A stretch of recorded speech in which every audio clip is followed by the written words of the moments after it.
श्री स्वामी समर्थ, श्री गुरुदेव दत्त.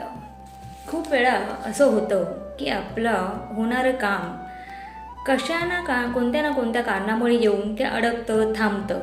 खूप वर्ष आपण त्या कामाच्या पाठी लागलेलो असतो आणि हे रुटीन झालेलं असतं. एखादं काम आपण हातात घेतो आणि ते काम कुठे ना कुठे येऊन थांबतं. तर अशा वेळेस तुम्हाला काय करायचं, म्हणजे हातातोंडाशी आलेला घास जर आपला कुठेतरी जात असेल तर त्याच्यासाठी तुम्हाला एक मी छोटीशी रेमेडीज सांगते, एक उपाय सांगते.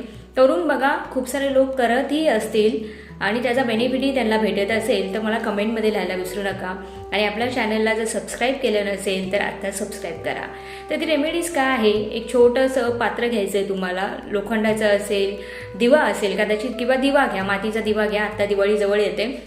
मातीचा दिवा घ्या. त्याच्यामध्ये एक लवंग, एक कापूर, एक दालचिनीचा तुकडा आणि हिरवी इलायची, ह्या चारही वस्तू एकत्र करायच्या आहे.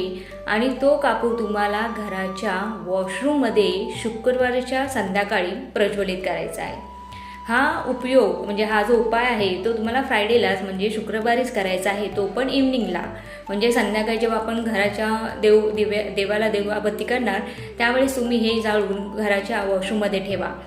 कमीत कमी 3 ते 4 शुक्रवार तुम्ही जर केलं तर तुम्हाला घरामध्ये एक पॉझिटिव्ह एनर्जी येईल आणि तुम्हाला तो बदल नक्की जाणवेल. आणि तोच बदल मला कमेंटमध्ये लिहायला विसरू नका.